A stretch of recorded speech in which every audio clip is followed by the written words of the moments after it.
യേശു പറഞ്ഞ ഉപമയിലെ 10 താലന്റ് ലഭിച്ച കഥാപാത്രം.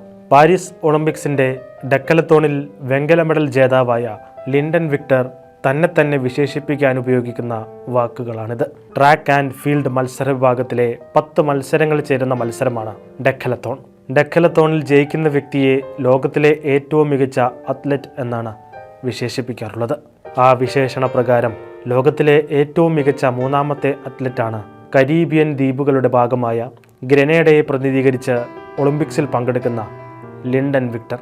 ദൈവം തന്നെ ആവാം തന്നെ ഡെക്കലത്തോണിലേക്ക് നയിച്ചതെന്ന് ലിൻഡൻ പറയുന്നു. ഗ്രനേഡയിലുള്ള ഫാമിൽ പണിയെടുക്കുന്ന സമയത്തും വിക്ടറിന്റെ മനസ്സ് നിറയെ അത്ലറ്റിക്സ് ആയിരുന്നു. അത്ലറ്റിക്സിലുള്ള തൻ്റെ കഴിവ് കോളേജിൽ അഡ്മിഷൻ നേടിത്തരുമെന്നും അതിലൂടെ പുതിയ വാതിലുകൾ തുറക്കപ്പെടുമെന്നും അദ്ദേഹം പ്രതീക്ഷിച്ചു. എന്നാൽ 20ലധികം കോളേജുകളിൽ അപേക്ഷിച്ചിട്ടും നിരാശയായിരുന്നു ഫലം. അവസാനം ബെനഡിക്ടൈൻ കോളേജ് അദ്ദേഹത്തിന് സ്കോളർഷിപ്പോടെ തുടർ വിദ്യാഭ്യാസത്തിനുള്ള അവസരം നൽകി. തിരിഞ്ഞു നോക്കുമ്പോൾ ഗ്രനേഡയിലെ ഒരു കൊച്ചു ഗ്രാമത്തിൽ നിന്ന് ഇവിടെ വരെ എത്താൻ കഴിഞ്ഞത് ദൈവകൃപ ഒന്നുകൊണ്ട് മാത്രമാണെന്ന് വിക്ടർ പറയുന്നു. വെങ്കല മെഡൽ ലഭിച്ചതിനെ തുടർന്ന് വിക്ടറിനെ അഭിനന്ദിച്ചുകൊണ്ട് സോഷ്യൽ മീഡിയയിലൂടെ ജന്മനാടായ ഗ്രനേഡയിൽ നിന്നുള്ള അഭിനന്ദനം പ്രവഹിക്കുകയാണ്.